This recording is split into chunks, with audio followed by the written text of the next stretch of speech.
I'm Jess, and it's so great to be with you for a few moments today. Welcome to Kingston Standard Church, our online version. I'd love to invite you to connect with us online or in person. If you're in the Kingston area, come on out. We would love to see you. If you're limited to online connection though, not a problem. Just be sure to check out our website for at-home worship resources.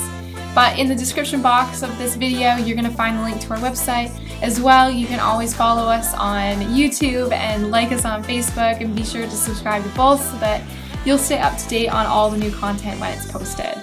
We have a variety of resources available to families and kids on both Facebook and YouTube, so if this is your first time joining us, or if you've been here before, we want to encourage you to go ahead and check that out, because our mission is to equip families for the conversations that they have together to learn and grow and follow Jesus. And if you want to touch base personally, then feel free to reach out. You can send us a message on Facebook, or you can use the address below. So let's dive in and see what we're going to learn about today.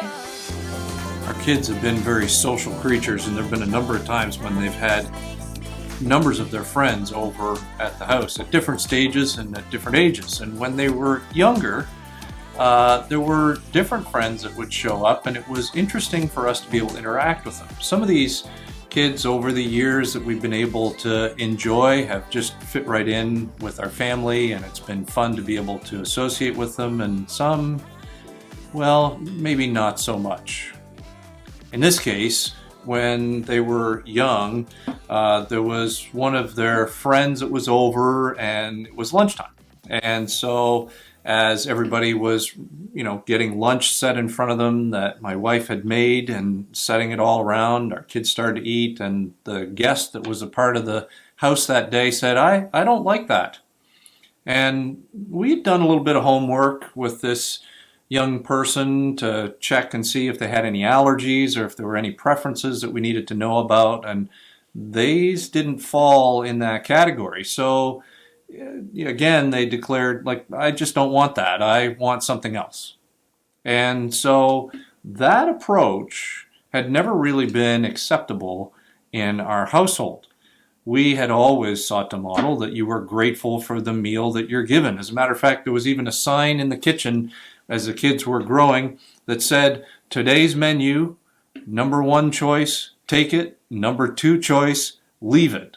So an I don't like that statement elicited the kids looking around at each other, kind of not moving too hard, but just kind of letting their eyes go back and forth between each other and their mother. And they're like, what's going to happen next? Is this child going to make it out of our house alive?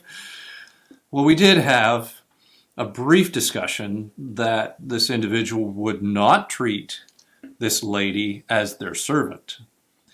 But there were other times that this person was in our house, and when the friend was around, it seemed like there were other similar issues, but not even around the issue of food. It really was around some play. I want this, not that, or I don't want to do it that way. I'm not going to do it that way. And there was a lot of kind of belligerence that was a part of the whole process. So we started watching a little bit more closely as to how they treated their own family, and realized that it wasn't just with us. And after a few visits, we realized that maybe this wasn't going to be best, and they weren't around our house quite as often, which is really kind of sad, because to that point in their lives, complaining had really defined this individual, and it had closed down opportunities. They became less appealing to be around, and they were less likely to be invited back, and not just in our household, but in some others as well. And it was all because of complaining. Now, complaining is something that we can easily find ourselves just drifting into from time to time, because it's easy to complain about simple things. I had to park so far from the door when I got to the building, and the kids are late, and there's no vanilla for my favorite latte, and they're out of the scones that I like at that store. The music was too loud. They didn't play my favorite song. Complaining kind of sometimes drifts into all of our lives. But as we mentioned, complaining has the ability to define more about who we are than maybe we would like to admit. And so we need to ask ourselves the question, what is happening when we start to slide into a general spirit of complaining, and it becomes a default approach to life?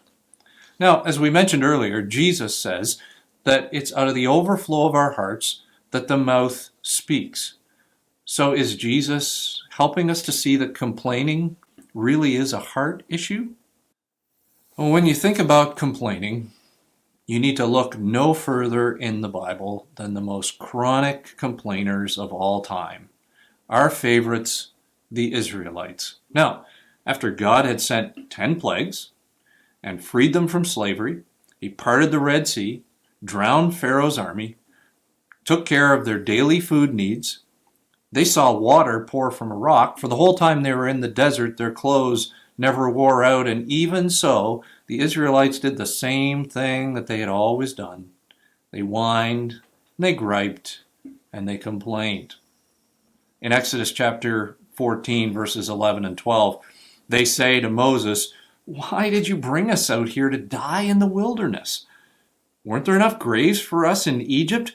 What have you done to us? Why did you make us leave Egypt? Didn't we tell you this would happen while we were still in Egypt? We said, 'Leave us alone. Let us be slaves to the Egyptians.' It would have been better to be a slave in Egypt than a corpse in the wilderness." Now, Moses shares with them some insight here that isn't just for them in their time, but it's also for us in our time as well. A couple of chapters later in Exodus 16, verse 7, he says, "In the morning you will see the glory of the Lord." The issue here was about food. And he says, "Because God has heard your complaints, which are against him, not against us. What have we done that you should complain about us?" Moses helps them to see that the things that they're complaining about are actually complaints against God and the situation that they find themselves in. They're really shaking their fist at him, and that has allowed their lives to be put in a position where they're going to have to continue to allow their hearts to be refined and wrestle with this issue for a longer period of time.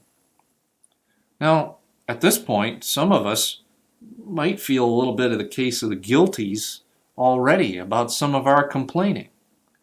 But it does present a pretty good question for us to consider. What are the things that you complain about the most?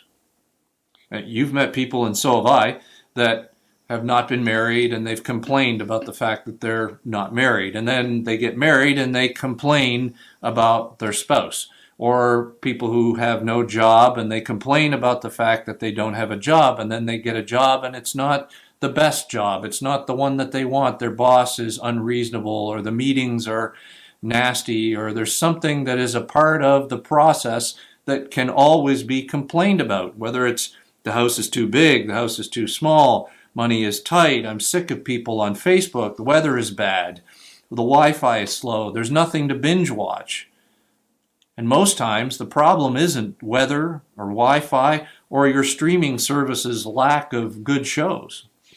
The problem is that we all face the same challenge that the Israelites faced, that our temptation in life is to make the whole world about us.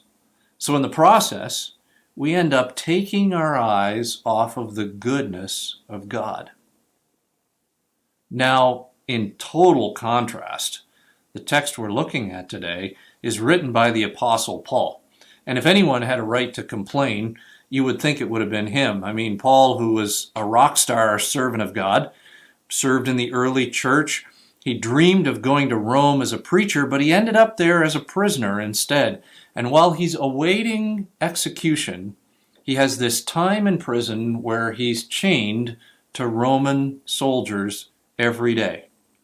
Now, Paul If I had been him, I probably would have complained about that.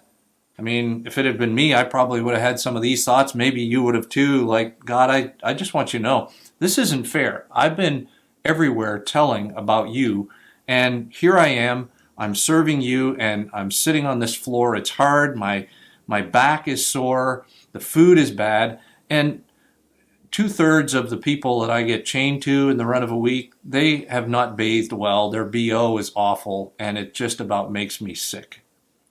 But with all this going on around him and all of the reasons he would have had, legitimate ones maybe even, to complain, Paul writes these kind of words to the people in Philippi.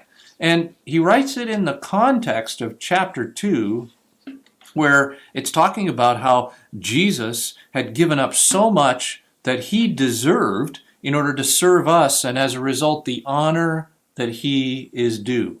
He admonishes the Philippians in verses 14 and 15 of chapter 2, saying, "Do everything without complaining or arguing, so that no one can criticize you. Live clean, innocent lives as children of God, shining as bright lights in a world full of crooked and perverse people." Now, Paul's insight is not only spiritual, but it's also physical and emotional as well. Researchers have shared with us over the years that repeated complaining hardwires our brain to be more and more negative. And the complaining can continue to grow. We, after a while, find it easier to complain than we do to see positive things and benefits that are part of our lives. And after a while, that hardwiring leads to a confirmation bias where we interpret all of the things that happen around us based on these preconceived, complaining, negative thoughts. Now imagine the influence that has in our relationships with our spouse or with our family, with our boss or the leaders around us, the people in our family circles. Let's just pause for a moment and distinguish something, that there's a difference between seeing something that can and should be addressed. One author calls that a holy discontent. A calling is oftentimes what we refer to that as. It happened in Nehemiah's life, and we've talked about that, where he saw that there was a need and that walls needed to be rebuilt, and he said, somebody needs to do something here. And I have this sense that a wrong needs to be made right, so what do I do next? So if you can change circumstances and do something about it, then it's important to follow through. But then there are those things over which we don't have any control, aren't there? Paul's admonishing some simple thoughts here that we can appreciate. He's basically saying if you can't change your circumstances, it's time to change your perspective. And he continues in verses 17 and 18 when he says, "I will rejoice even if I lose my life, pouring it out as a liquid offering to God, just like your faithful service is an offering to God. And I want you all to share in that joy. Yes, you should rejoice, and I will share in that joy." Now, this particular dialogue comes from an image of the priests putting an animal on a burning altar, and then they would pour an expensive wine over top of the sacrifice. And it wouldn't flare up. It would actually be kind of like that moment where you pour something on a hot coal and it just sizzles, like psh, and the smoke rises off of it and it goes up and it kind of disappears. And the image there is of it being used up in a way that honors God. Now, Paul is making reference here to his eventual martyrdom, but there's also a sense of things that are still in process, a continual pouring out, as he talks about the Philippians' faithful service continuing to be an offering to God. So he didn't just see his offering as his death. His offering was also the way he lived life. Like he's saying, I'm going to be used up for God's purposes because he has something in mind for me to be part of. So that's how Paul could be in prison, facing possible execution and still have joy. we see that the key here for him is that Paul is not the center of his own story. That Jesus is the center of Paul's story. And that's where we get to the heart issue. When we allow Jesus to be the center of our story, it changes our perspective on the picture we're looking at. That may still be the same challenge, might be the same picture, it's just a different view on who's in charge of the story. It's not easier, situation may not even improve, but it's a completely different look. Watch how this happens for Paul, and he writes this even in chapter 1. I want you to know, my dear brothers and sisters, that everything that has happened to me, it has happened here and has helped spread the good news. For everyone here, including the whole palace guard, knows that I'm in chains because of Christ, in Philippians 1, verses 12 and 13. He says, do you think I'm the prisoner? I've got a different Roman guard chained to me in shifts all day long. I have a captive audience to share Jesus with these individuals the whole time I'm here. Now, it's not the way that I had planned to come to Rome. I wanted to show up as a preacher. Instead, I'm here as a prisoner. But either way, and he goes on in verse 14 to say, people who follow Jesus are being encouraged, even though I'm here as a prisoner and not a preacher like I had pictured. Paul says, if I'm here, God is going to use this, and I may not understand the complete reason for it. It may or it may not be something that I need to learn. There may not even be a lesson that is a part of this. But I do have an assignment in the middle of this moment. So, Paul is chained to a Roman guard. Let me ask you, what are you chained to today? Is it the pandemic? Is it something in your job? Is it a health issue? Is it a relational challenge? And if you can't change your circumstances, maybe it's time to change your perspective. Because this is where we get down to the heart issue, the issue of complaining, changing the flow and all of the different things that are a part of your mind. God is giving us warning not only about our heart, but about our mind and hardwiring how we continue to shine as bright lights in His world. It changes our perspective. And for those of us who follow Jesus, to consistently put Him in the center of the picture is how that happens. I had a visit with a relative of mine who was on their deathbed, and in my opinion, they were passing prematurely.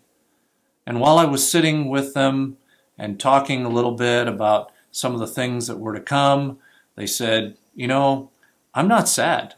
I am going to miss some things here, but I know I'm going to be just fine because I get to be with Jesus now. They preached a message on their bedside. They're not focusing on what they don't have. They're thankful for what they do have. And it was a reminder for me, and it often is a reminder for me, that I'm not the center of the story. It really is Jesus who is the center of the story. David said it this way in the Psalms. He said, "Let all that I am praise the Lord. May I never forget the good things He does for me. He forgives all my sins and heals all my diseases. He redeems me from death and crowns me with love and tender mercies. He fills my life with good things. My youth is renewed like the eagles." Psalm 103, verses 2 through 5. The contrast that we looked at earlier is real. If you think about the Israelites, you probably are kind of figuring out that you're not sure you really want to be around them that much, because their hearts are continuing to overflow with complaining. And if you think of Paul, at least for me, I think I'd like to hang out with that guy, because his heart is continually overflowing with gratitude. And I would suggest it is because he has allowed Jesus to be at the center of his story, and that changed everything. So today, life may be difficult, and what you're walking through, honestly so, might be very challenging. And it's easy to slide into a spirit of complaining. But how can you allow God to reshape your perspective in the places you cannot influence change today? How can you allow God to reshape your perspective in the places you cannot influence change today? Thanks again for joining us today. Be sure to subscribe to our YouTube channels, or if you're watching this on Facebook, then you can like and follow us there. And it would mean so much to us if you took a moment to comment, like, and share this video so that others are able to enjoy it as well. And hey, if you're in the Kingston area, come on out. We would love to see you. Please know though that you are loved and that we're praying for you. And we certainly appreciate your prayers too. We'll see you soon.